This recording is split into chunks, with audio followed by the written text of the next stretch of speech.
Hello people, so today we'll be solving LeetCode daily question 2864, that is maximum ordinary binary number, and this is a pretty easy question. As you can see, it's having an acceptance rate of 82.1, and in this we'll be given a binary string S that contains at least 1 1.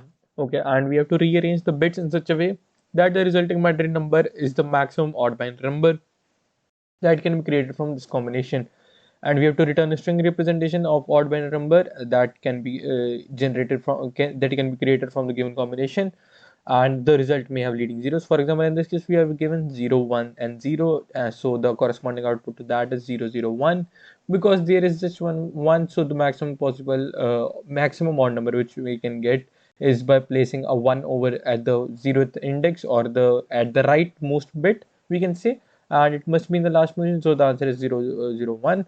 And in the next case we are given 0 1 0 1, so the output is 1 0 0 1. So the maximum number of ones must be in the last position, that is on the leftmost bit.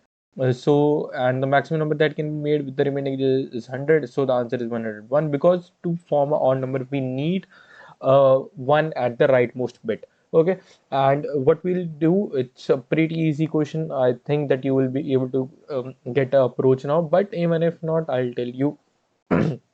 It's like what we'll be doing, we'll be keeping a track of all the ones, the frequency of ones and the frequencies of zero. What we'll be doing is we'll be appending total number of ones minus the number of ones at the front, because that will be forming the maximum number. Then we'll be appending the remaining number of zeros, and at the end of the string we'll be adding the remaining one which we didn't use. Okay, so what we'll be doing, let's just count one. So let's do s dot count. You even use a counter, I'll show you that also. S dot count, we'll be keeping a count of 1, and what we'll be doing is we'll be returning our answer as, let's have answer equal to, we'll be adding 1, and I hope you know that we can just use a multiply symbol, and that will be adding the number of ones that we want. But we'll okay, let's do it once.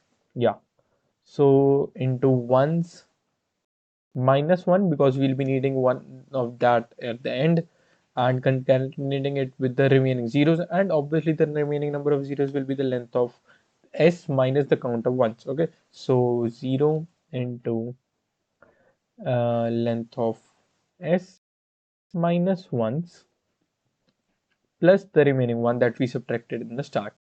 Okay, and return the answer. And it gets accepted. Now let's submit it. Yeah, and it works perfectly fine. Okay, but this was not for it. I'll tell you another thing that we can use counter also. So let's do counter equal to a counter, and we'll be passing the string s. And here what we'll have to do, it's a simple thing, that counter of okay, counter of 1 minus 1 into the counter of 0 plus 1, and let's run it again, and let's submit it, and it works perfectly fine. Okay, so this is it for today. Thank you for watching.